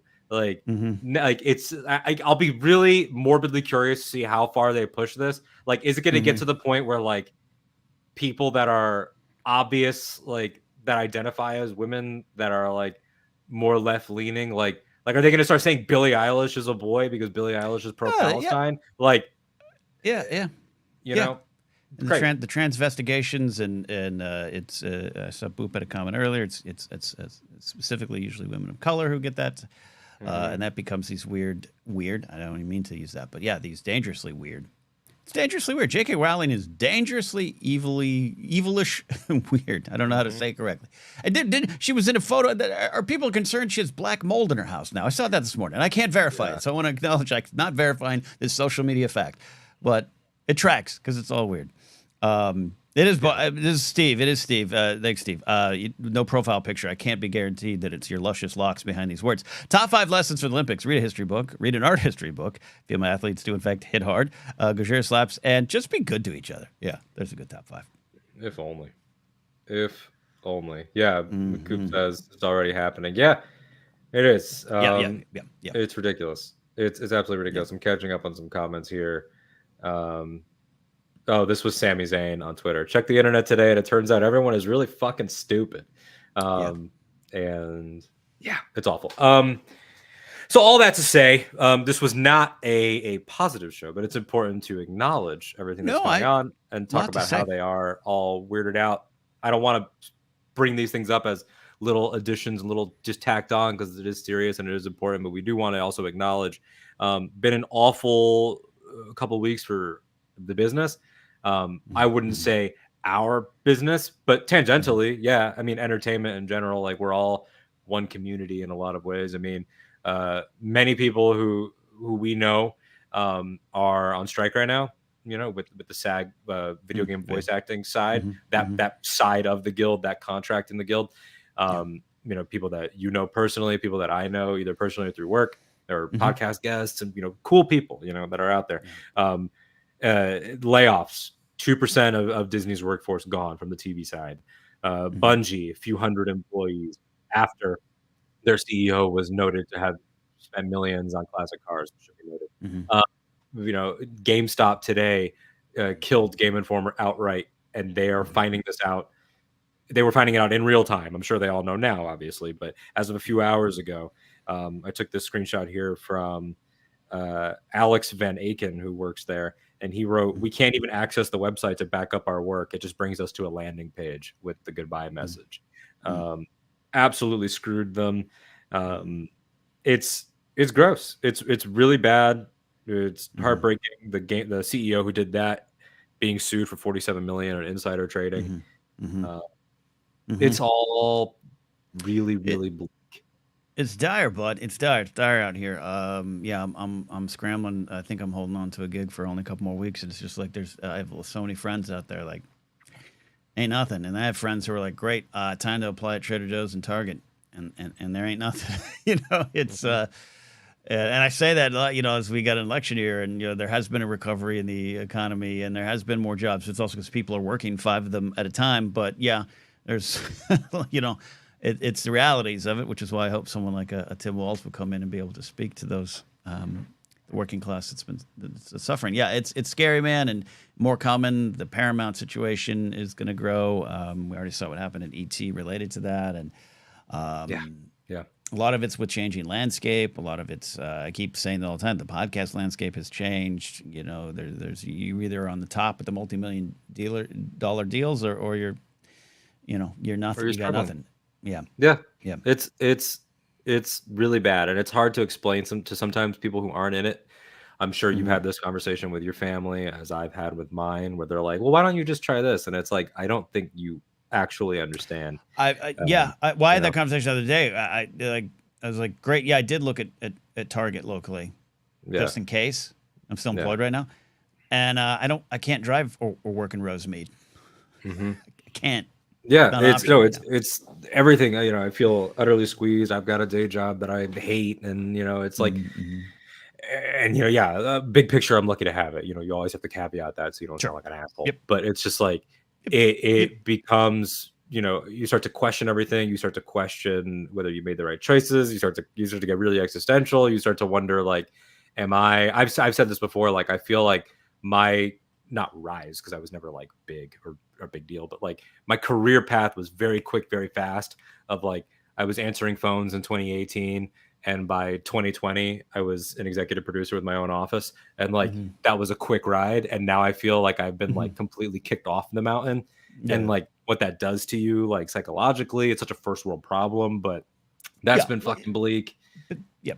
But don't ever. Yeah, it's a great caveat. I'm not in Ukraine currently fighting for my survival or my country's survival. But don't ever underestimate your own stresses and problems. That's dangerous when you do that too. When you do too much that's false, not false positivity, but just that. I don't know. Just it's a push you don't off want that your feelings don't matter. You know, because I mean, Nikki Bungie, Warner Brothers Discovery soon too. It's awful. Yeah, Warner Brothers Discovery, it's like the proposal is, what if we're going to split now and become like a place for like movies and a place for TV? Oh, like before? You mean like Warner Brothers and Discovery? Yeah, and you know they're gonna fucking congratulate each other on it too. It's gonna be so like, we have decided to be Warner Brothers and Discovery, and everyone's gonna be like, great job, Mr. Zaslav. Great. Incredible innovation. It's gonna be horrible. He needs to be guillotined so we can get Batgirl back. Charlie says here, your thoughts on the AI deepfake bill. I will be honest, don't know too much about it. If I'm correct, is this the one that AOC is a co-sponsor of? That is about. I have to catch up on that one. It's definitely not the one Colin Kaepernick passed, because he went the other direction. Unfortunately. Look. We're talking about weird and stupidity, like talking about taking a large amount of grace you have. Oh man, it burned me so earned bad. Grace. He was, I mean, this is somebody who has been an icon of fighting the fight, and decided to move out of one community, sports, into another, arts, and stab a bunch of people in the back, which is just, I don't even know, man. I don't even know. AOL Time Warner 2.0. Yeah. I don't know. It's bleak. I don't know. You know what, Ken? We're at an hour 23. We're going to be wrapping in a minute. Okay. But I just feel like we both need this. Tell me 2 or 3 things you really liked or that were good from this week, because we have been so in the mud right now. 2 or 3 things that I liked just in life. 2 or 3 things you liked, a meal you ate and where you ate it, or a song, or it's depressing, but I watched the doc Charlie Hustle and the Matter of Pete Rose 4-part docuseries. Highly recommend it, even for non-sports fans. It gets into a lot of what we're even talking about, but in a thought-provoking manner. That's a Bad Robot JJ production. It is. Greg Grunberg behind it as well. It's fantastic, I think, and I don't think you have to be a baseball fan to appreciate it, but you get the whole context. I really enjoyed it, even though that ties into some of the darker things. You know what? To save money, Alden, I stopped buying sandwiches and I started buying sandwich fixins, and I've had some great sandwiches this week. And I did something I've never done before, Alden. I cut them into squares, and I normally don't do that. That's second grade shit to me. But I did it so I could eat my sandwiches while playing Fortnite easier. That's the life I live sometimes. You mean like on the side of the, like classic triangle pieces. The triangle, because I do get them. Yeah. I get them at the gas stations. They're usually in a triangle shape, so Sure. I'm not against the triangle sandwich shape. I'm just mostly like, don't do that. Maybe cut it down the middle. But it's easier to Fortnite and stuff your mouth. So I did that. It worked out very good. Worked out very good. And I'm excited. This sounds like a cheap plug, but I'm excited. I got 6 shows in Little Rock, Arkansas next week with Mark Ellis. I'm excited to get back to Little Rock. I only passed through it on the 40 freeway and one ill-fated stop at a Sonic Burger. So I'm excited to go back and approaching the people of Little Rock with an open mind on what kind of comedy they're going to enjoy. Hell yeah. I've never been to Arkansas, but excited for 6 shows. I don't know if that's a lot, for that's one weekend, but yeah, that's it sounds like a lot. Wednesday through Saturday, 6 shows. Yeah, that's exciting. Now, this might be too behind the curtain, so feel free to not answer. But when you have a 6-show slate coming up for like travel, do you bring the same set 6 times, or are you adjusting as it goes, or do you say I'll do this here and this here? No, I personally have changed a lot this year where I don't have a complete planned set list. But I know things that I want to try or get to, but I just want to feel it out. And then you have things you forget. You get off stage and you're like, that was a great set. Then you're like, oh, I didn't do that bit. So I am not I'm trying hard to not be completely regimented. You want to feel what the crowd's going to give you. You want to be there to entertain and enlighten when you can. But I'm excited. And we'll see some of the shows. If it's a big packed room, that's what you want. But that also means a different kind of like theater or stadium jokes are different than 6 people in a small room. But those 6 people in a small room shows can be great because it's a different thing. So I have to play it by. That's really interesting. I cannot wait I'm gonna have to go out there, crash on Nikki's couch, and then just hang out at Flappers and just watch the work. I'll get you. What kind of bread are we working with, Ken? Important question. This is just been. I saw someone posted about sourdough. I do love sourdough. Yeah, San Luis sourdough. Yeah, San Luis sourdough's a big thing because I was from San Luis. Santa Maria tri-tip and San Luis sourdough, things I grew up with. Love that. But no, this is just a wheat whole meal. It's an ASMR reference for people to get it. A wheat bread that I got. I found this outlet grocery store, Alden, that is amazing, and it's amazing because it's so weird. It's weird. But good weird. It's a good weird. But it's the employees are all a little off. It's the clean. It's the heart of Burbank. It used to be a Fresh and Easy, but now it's this thing called Grocery Outlet. And it's a mystery. Every time you show up, you don't know what's there. But it's quality brand names at low prices. And Alden, it's changed my refrigerator. I'm excited about this. That is exciting. I really like that. JMB, you're very nice. So don't let Alden off the hook. What are Alden? My 3. This is not from this week. I will say from this time last week, I'm pro Deadpool and Wolverine.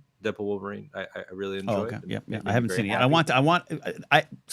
I actually want to go to a theater to see it. I don't know if it's going to happen, but that's a big sign for me. Big thing. Yeah, I really enjoyed the film. That was one thing.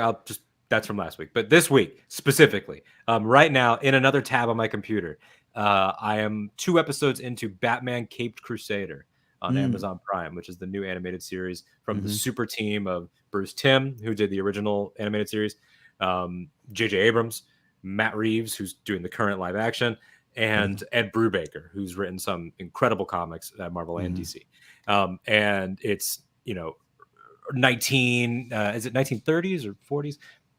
It's old and animated, more analog Batman with some changes to the lore and a great fan cast, and it's wonderful so far. Absolutely wonderful. So excited about that. Quick aside, Nikki will take you to see Deadpool and buy you candy. So there you go. You guys can get back from Little Rock. Yeah. There you go. Other good things. God, what's been good? That's so depressing that I have to think about it as much as I am. A treat. A meal. Oh, you know what? I will say a meal. I hate the city that I live in, but we found a place called Little Joey's. And the pizza rips. The regular pizza, regular pizza is great. And the Sicilian is great. And sometimes they get one or the other. This place has two that are great. Okay. And then third thing that's really good. What is the third thing? Chapel Roan. Yeah. Chapel Roan's rise continuing, doing Lollapalooza in Chicago in wrestling Yeah. gear. I did see that. Fantastic. I worry when people put on lucha masks. It's a thing. Don't be careful. Be careful when you do that. Could be disrespectful to luchas. But love Chaperone. You know, I've been on this Chaperone kick for the last 2 months, and also Charlie's in chat here, right? Our buddy Charlie is here. Charlie Ashby Worthington III from England. I cannot stop listening to The Last Dinner Party. Absolutely love The Last Dinner Party. I have watched their performance of Nothing Matters at Glastonbury 2024 not too long ago, but I've watched it every day for like 3 weeks. This is my new favorite thing. And by the way, Jon Stewart is with you. I don't know if you caught his Pink Pony Club. I did joke on Monday. So that's another guy who's found the light. My new favorite thing is this: is that there's what's happening in like the young sort of like alt queer like music scene that like me being a straight guy, I get it. It trickles to me, and then I take whatever I get and I bring it over to Ken, and I'm like, Ken, this is what the streets are saying, and this has happened now a few times with these artists, and it's so funny how, like, if I'm talking to like, you know, my friends and I'm like, oh, this artist, there are certain ones where I'm like, I know that will land in Knapsack land. You know, that one won't, that one will, that one won't, that one will. I trust you. And it's hard. It's hard to bring a recommendation to somebody, especially a music historian. Yeah, and Charlie, I did see that. I saw it. I didn't hear it. I had it on. I was in bed getting up, and I had my phone on mute. But I saw that they released that today. I'm going to check it out. Yeah, no. I can have. I'm open to so much music, and I was joking with my buddy Mark Riley. He's like, I've just been listening to a lot of my old favorites, Tori Amos, Dave Matthews Band, everything. And I was like, and I love all that stuff. Great, but I was like, I've been listening to Lady Gaga, Chaperone, and The Last Dinner Party. That's pretty much all I listen to these days. And the Beaches, I'm a big fan of the Beaches, and I've been on the Beaches kick for like 2 or 3 years before Blaine Brett blew him up a little bit. Child Seats, one of my favorites, Jesse Peo and the band Pom Poms. Her band Pom Poms have released a new album this week. I just been you know when you know, Alden, and you've been spot on. You've been spot on, and it's frustrating, and it's hard because sometimes the story of Chaperone's interesting. Pink Pony Club's like a 4-year-old song. But it doesn't blow up till this past year or so when her first album comes out. She was working at a coffee shop here in the San Fernando Valley. I'm like, did she ever serve me a mocha frappuccino? Like, I may have. She was like, she gave herself like if I don't make it by this time, I'm done. Yeah. Which is always dangerous, but it works. It's like, I'm fascinated by that. Like the Sisters of Haim grew up not too far from where I worked. I'm like, I probably kicked them out of the mall at one point. Definitely Alana, I probably kicked out of the mall. Like I love that story, but you miss that stuff. So I love when Last Dinner Party is a year or two old, right? They've been doing things for the last year or so, won some awards already, but I hadn't really heard of them until like you told me, and I love that kind of stuff, and I love when you discover a new band or a new song. And what's interesting to me, sorry, we're going overtime. I'm not the direct intended audience. That shouldn't matter, but I also get the big picture. Like, I don't know if I'll ever go see Chapel Roan live. I'd love to, but maybe I don't belong there. I don't know. I'll let them decide. I'll let the fans decide. But because I saw a great article on, all these bisexual women are going to bring their boyfriends to Chapel Roan concerts. And I was like, okay, I get it. I don't have to be there. That's us. But yeah, The Last Dinner Party, man, that Glastonbury is different. Like there was just a wide variety of people in that audience. There was like an 8-year-old girl, which I'm like, don't sing all the lyrics. There was like an old dude. Like, I love that, and I love discovering new things. And so thank you, Charlie. No, of course, I love that communication. I don't think there's anything more, and I don't mean intimate, like romantically, although it can be certainly. Make a mixtape for the person you're going steady with. But like there's a level of friendship that's like, I think you'd really like this, Yeah. And you can key that to the person. So it's like, you're one of my best friends, but I also know recommending most movies and TV to you is a waste because so I've keyed it toward music to me. Yeah. So I've keyed it toward music. Have you watched? No. I know you have wedge sandwiches playing Fortnite. I haven't watched TV in months. Like, I logically think that like The Bear would be like one of your new favorite things if Sure. you watched it. But Why? I also Because I like sandwiches. But because it's healing. But like, you know, I love giving movie recs. I love giving music recs. I like communicating that way. Charlie has a recommendation here for I almost read it as Weave, but that might just be Baldur's Gate being in my mind. Is it Wave or Weave, Charlie? You let me know. Ken calls me the Elder Whisperer. I certainly try to be. Yeah. I got my mom on Chaperone and a few other artists. And Coop says, have you heard Magnolia Park's cover of Eye to Eye from the Goofy movie? Boop. I'm taking a picture of my screen so I remember to do that, because that's one of the greatest Disney songs of all time. Wave. Okay. Pronounced Wave. Okay, cool. Last thing here, just in terms of good things, because we could talk.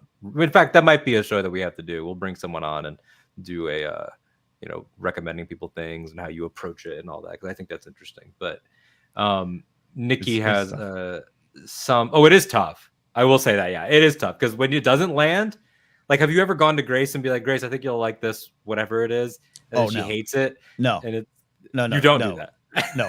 No. I have a joke about how I'm not allowed to listen to not allowed. It's not fair. That's sexist. I have a joke of how I don't listen to music in the car with her, which is the only thing I love doing, because we don't agree on music. It's Lady Gaga and everything and she brought me more into that. To be clear, so she probably really like Last Dinner Party, from what I know. I would think she doesn't. Music is not her favorite thing. She's more of a movie. So that's why the problem. She's the one who's like, you should watch the show with me. I'm like, no. What's it about? A bear owns a restaurant? I'm not watching. You're like, so it's like a Muppets thing? Yeah. And I'm always like, honey, you should watch the 4-part series about Pete Rose. And it's a thought-provoking documentary about our society. And that hasn't worked? No, it never works. That's such an interesting romantic move. It's so interesting that she hasn't jumped on that. Every night it ends with her watching like a murder show or some Netflix Spanish language bank heist show, and I'm in my room playing Fortnite with Ken Bloom. And then we connect when I'll go, oh, there's this cool like Star Wars Visions thing, and I think the actor doing the voice, I think she's in your Money Heist show, and then we connect over that for about 2 seconds. Sure. Well, that's something. If it works, if you could have somebody that could satisfy you, spiritually and romantically, and then have a Ken Plume on the side. It works, man. It just we should all have a Ken Plume on the side. Yeah, no, it works, man. And look, I'm in my room, playing games. It's really awkward for me to be singing along to "Casual" by Chaperone, but I do. It's one of my favorite songs I heard. The Chaperone NPR Tiny Desk concert. Amazing. It's amazing. She has a song that has not come out yet. That's going to be for the second record, but she's doing it live. Subway. Subway. Yeah. Oh, the vocals. Oh, I know. Yeah, woo! But you know how hard it is to be in the grocery store and to be like knee deep in the passenger seat and. Yeah. Sorry. You're like. So it's kind of whisper like, 100%. Or I really like Picture You. But you also don't want to be a little coward that changes the lyrics to be gendered to you. Because I think that's such like, whenever someone covers a song and they got to change it to be she instead of he or whatever. I agree with that. Stop being a little fucking coward. I agree with that. Last thing, Nikki, some positivity from his life and all of our lives, honestly. Olympic level shooters and the Italian cheese gymnast. Hell yeah. I hate that the boxing thing ruined Italy's good standing, because but they're good PR. Yeah. Because her name is Giorgia Viglia, and she's Parmesan sponsored cheese, by right? Parmesan. Yeah. Not even a company, just the cheese. Parmesan. Yeah. Posts videos with a bunch of cheese wheels or doing splits on them or holding them up, and amazing. And then these shooters, man, I think it's like 25 millimeter pistol, target shooters. I know there's different events, but South Korea and Turkey, the guy from one Turkey hand in the pocket, and I got one hand in my pocket and I'm winning an Olympic medal in the other one. Jared says we talk about my cheese wife. Yeah. Absolutely badass. Yeah. Go ahead. And that's the stuff. That stuff about the Olympics, man. That's fun. I tell you again, I watched it closely for 25 years, and every 4 years you learn about a athlete, and you follow them. I remember I was a big fan of the Russian gymnast. Again, I say Russian as a general term because who knows? I can't remember exactly where she was from. I have to look it up. Tatiana Gutsu, and she was a rookie one year, then she's a veteran the next. Yeah, you get pulled in by the stories. They do a good job. Anyways, you know what, Alden? I know what we didn't get to. Oh, she's from Ukraine. That's why I liked her. Tatiana Gutsu was from Odessa, Ukraine. See, it all comes back to Ukraine, Alden. We didn't get to Comic-Con stuff. We didn't get to, because that's a little bit me grumpy, and I don't want to end on that. Speaking of, Jen Murrow's here. I think we all know that if I was in the Olympics, I would definitely be sponsored by Parmesan. Absolutely. And mozzarella. I have a ball of mozzarella cheese in my fridge that I got to give back to you, Jen, because I'm not going to use it over here. Slava Ukraini. Yeah, man. I had fun. I'll quickly say this, Alden, unless you have to go. I had fun at I had fun at Comic-Con for the day I was down there, but I think I realized at the point in my life where one day I was happy with my decision to leave, and I was driving away with my buddy Joe Starr. We drove down together, stayed the night in a murder Easy 8 hotel. It was scary, but we both felt like, yeah, one day's enough for us. The times have changed for me, not necessarily for everyone else. And but it was fun the time I was down there. Yeah, and I think you worded it well when we spoke about it. Not about anyone or anything specific, but like, did I? Yeah, no. I think at one point I said "F the nerds." Well, you did say that, but after that, after you cooled it for a second, you said being surrounded by. I wrote it down. Being surrounded by the ghosts of what was, and that was so interesting because I think for a solid decade of your life, it was just a constant literally. Like 5 days a week. Years. 11 years. 5 days a week at least. 40, 50 hours producing, writing, covering, et cetera, and now you go to do your art form while it's happening, so you're seeing it sort of more eyes looking in. I found that to be fascinating, and of course, you're never not going to have the connection to it. You're still on one of the biggest Star Wars podcasts. Obviously, Jen Murrow again. Jen Murrow's here, doing incredible work in Star Trek right now, and has worked in Star Wars and in Marvel. So it's like it's always going to be in your life and in your groups and everything. But it is interesting to see sort of the change. I mean, I've had that like as a big comics reader my whole life, and as a Marvel fan of like seeing not to get into the Robert Downey Jr. specifically, but just like the way that we've lost a let's see what they do, is so like sad and stupid to me. It was. I got no major amount of skin in the Marvel game, as everyone knows, because I've said it for years. Part of my identity. Don't watch a lot of Marvel. And I get there's maybe a conversation about who Victor Von Doom is, but there's 50 Doctor Dooms. I hate multiverse stuff. That's my starting point. I really despise multiverse stuff, but just let it go, man. That's a great fun moment. Who cares? Who cares what I'm so tired. It comes from the wrestling world where I had to watch in the 90s the explosion of smarks. People who've never stepped foot in a wrestling locker room, who wouldn't be allowed in a wrestling locker room, convinced that because they know 5 terms that they understand the business. Yeah. And that is now because, and I've been a part of that. The business discussion is taken. There's too much stock put into the business discussion. Yeah. You think you want to complain about what Kevin Feige's done? If you met Feige, this is what you would do. Blah, blah, blah, blah, me like Marvel. You wouldn't know what to say. Mm-hmm. You wouldn't know. So why do you care about what he does in a business meeting? You're never going to be. And it just that emerged for me this weekend. Alden. See, we went negative. Yeah. Not like me, where if I met Kevin, I would walk up to him and be like, Mr. Feige, I'm curious, which Ghost Rider is your favorite? No, I would never. I believe you would. I believe you would. I'm sure we could have a good conversation about it. I would be like, but how do you find caps that fit your head so well? Because I struggle with that. I need to know. Because he is undefeated and I bought one of the Kevin Feige signature caps when they tried to make that a thing. I went to the Disney store in Pembroke Pines, Florida, and purchased the Infinity War, the Marvel 10 years, cap that they had. That was the one that he, I guess, helped design. And it did not fit my fat ass head. So Kevin, I got a 7 5/8 head. I've not met Kevin. I've met those close to him, and I got to ask about his head size. He's got a big noggin. Seems like it. But full of ideas and full of like, he seems like one of the most well-intentioned people, which is also the thing that like we are injecting business cynicism into things. Happens with Star Wars too. What are we talking about? As we talk about here on Anytime all the time, that is a key question. What are we actually discussing? What are we talking about? And it happened a lot with Deadpool and Wolverine, and it happened with Robert Downey Jr.'s return, which is like, you can litigate business all you want. Is it absurd the amount that he's reportedly making? Yeah, sure. Yes, it is. When they're doing layoffs, it absolutely is. That has nothing to do with McFeely writing a script about Doom. I don't know what he's doing, you know, and and we could do it. You could have discussions about the business. You can just have discussions about, man, it's too bad they're shooting in the UK. We could use some production here. Like those are. I still continue to discuss business on Force Center because we need to. The streaming business has really affected things and affected writing and storytelling and all those kind of things. So those are. I want to make clear about that. But it's that the reason I bring up the wrestling thing is because there's a lot of, you watch something that's amazing and the Daniel Bryan thing was a great example when he loses in Sheamus to Sheamus in 30 seconds. The amount of people like, that's not what you do to build a superstar. You don't know step one about how to build a superstar. Trust it. Look at, he was bigger.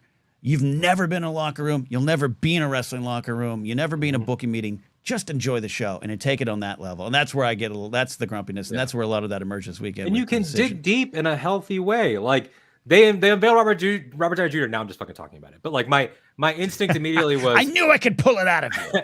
I know it was so difficult to get Alden to talk about something he enjoys. I know, but it was like, and my immediate instinct was, oh wow, really? Like, just didn't think we'd be there already. You know, I thought maybe as a surprise in Secret Wars or whatever. But to announce it, all the stuff post Oppenheimer, post Oscar, shocking.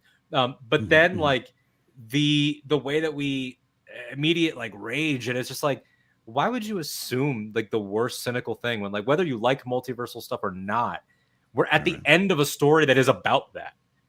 And so it's like naturally there would be a big play about that.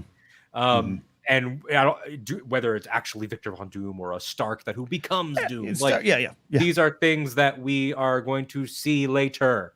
But don't assume the worst. And then, you know, yes, I don't want to discount the fact that there is a real world conversation about Doom, the character being a minority and being a Romani. But I would also say, in the most delicate way that I can, people immediately go to Twitter and they acquire an opinion and they see, oh, I can be mad because Victor Von Doom is of a persecuted people. Yeah, his origin is also deeply rooted in some racist tropes. So there would be change no matter what. Victor Von Doom's mother is in hell because she was a, quote, gypsy, an outdated term that we do not use flippantly anymore. So it's like, when you're asking for do the one-to-one Doom, you don't know what you're asking for. We would need to update and change and move some stuff and get away from some things. And he's from a made-up country where we'd be blending together a bunch of European nations anyway, which is also not a thing you should be doing. Unless you handle it with a lot of grace and class, like they did Wakanda, and how you craft that. So it's a lot. But is Robert Downey Jr. ever going to deliver less than a great performance? No, motherfuckers. No. No. He's one of the top guys. Even did it in Air America. He was great. I just rewatched Home for the Holidays recently. Great film. Home for the Holidays is a great film. Yeah. It's a great film. I also just watched for the first time Good Night and Good Luck.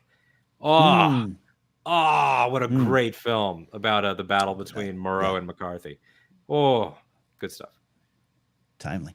Love it, buddy. No, I got it out of you. Yeah. There's a lot, and I know I'm in a grumpier phase of my life, and part of that Comic-Con journey was knowing that this goes on. I think I'm laying down my nerd sword a little bit, but it doesn't mean it ends. It's just passing the baton. Yeah, and it doesn't mean that you stop getting invested or anything. And as Ken says here, there's a variant of Ken out there in the multiverse who loves multiversal stuff. Yeah, there's a variant of me going, why are there's no such things as time slips? Why are we doing this? I loved Abrams' first Star Trek, and people are like, well, now it's the Kelvin timeline. I'm out. I didn't want that. I'm out. You liked Loki though, right? That's multiversal. I didn't watch the show. No, I didn't watch it. Oh, I thought you did. I don't know. Maybe that was the other Ken. I know there's like a crocodile or an alligator or something at one point. Have you considered smiling more, as Nikki points out here? Have you ever been told when you were a young radio guy, you can hear a smile? Oh yeah, I learned it more. Poisonous things. Yeah, I've heard that more in the voiceover world. I never really did full voiceover training, and one of it was because people were like, "Hey," but it's true. You can hear it. You can hear it. Yeah, you pick a point in the wall, and you're like, "I'm talking to you. Buy my soap." Yeah, absolutely. Yeah. Anyway, I love how the past hour y'all just been talking about goodbye. Well, we needed it because we went to a really dark, hateful place against the Logan Pauls of the world. It's a dark time. It's a dark time. I am gonna go record some stuff. I'm gonna go pick out a lunch, probably a sandwich. I'm gonna cut in two, and it's gonna be good. But fun conversation. So I'll be gone next week. Alden, it's always up to you. You got the keys to the castle. You want to bring one of those, English fucks on the show? You do it. You do what you need. You've been doing. I want to give you all the credit in the world for keeping Catchley Talk going and growing it. We're not done over there. A lot of cool things coming. So keys to the castle. Yeah. This is your castle. But I am in Little Rock, Arkansas next week.